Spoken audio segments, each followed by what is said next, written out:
Hi, I'm Kelly and I'm here at Rothamsted's famous broadbalk experiment to tell you how to pitfall trap on your farm. What you will need. First we need the cups that will actually trap the beetles. Next we need a space saver, which I'll explain later. A hat to shade the trap. Trapping fluid and a digging device. Unfortunately, we have to kill the beetles to sample them. This is because they are predatory and they will eat each other in the trap, so you don't want to end up with one big fat beetle in your cup. We want to know all the beetles that are in there of the different species. So let's dig in our trap. I've pre-dug a little bit of a hole here. What we need to do is just make sure it's deep enough for our space saver. Now the reason that we have a space saver is I often run traps back to back. So I'll set them for a week, come and empty them and reset them straight away so that I can get a kind of impression over time. And when you do that, the soil will actually just fall straight back into the hole. So if you have a space saver, you can put the cup inside it, and when you empty the trap, just take the cup out. An alternative to this is if you double cup. So you bury the cup and just take another cup out.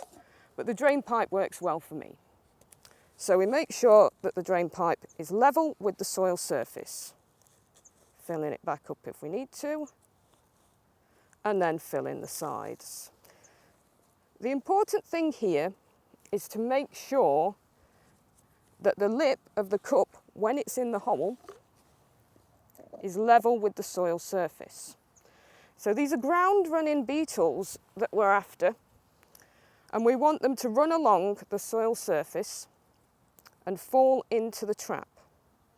So making sure that there's no lip there for them to get trapped against, because to a beetle that's quite a barrier and they will just run around the side if they're very small ones. We want to know about the small ones too, because they're key predators as well.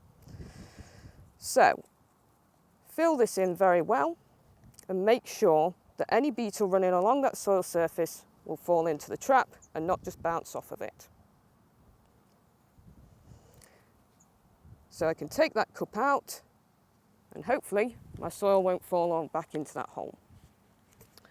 And now what we do is fill this with our trapping fluid. Now I've pre-mixed this to go out into the field. This is what I generally use. It's 70% ethanol to 30% water.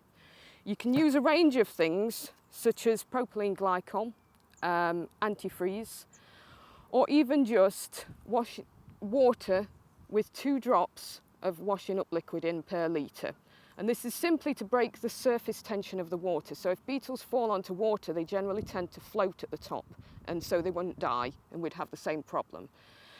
Ethanol is ideal because it preserves the specimens quite well for me to analyse data later on, and it keeps them quite well over a longer trap period.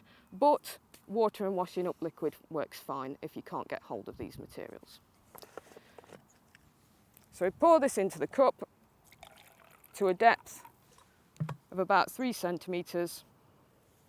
It doesn't matter too much if it's not exact. Set that in the hole, put our little hat over the top to shade this from rain and drying out in the sun. And there we have it, perfect pitfall trap. And here's one I did earlier. I have these traps in the edge of broadbalk to measure the carabid communities adjacent to the famous field. You can see that I have rather wisely put a cane in here so that I'm able to find it again when the vegetation grows up. So these have been in for a few days now, and we'll just check what we've got. Okay, so here is a trap a few days old. This one is actually a kind of greeny bluey colour because I've used antifreeze in this trap. So you will trap other things such as spiders and rove beetles. They're interesting because they're predatory too, and they move around on the soil surface. That's why they fall in the traps. Got a nice Pterosticus species there. That's a black clock. And I've got a little Amara. These ones are mainly seed eaters, so that's quite interesting.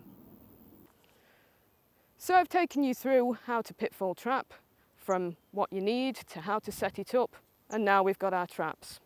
So hopefully this has been useful and you can now go away and find out what predatory species you've got on your farm. And please do get in touch, let me know how you've gone.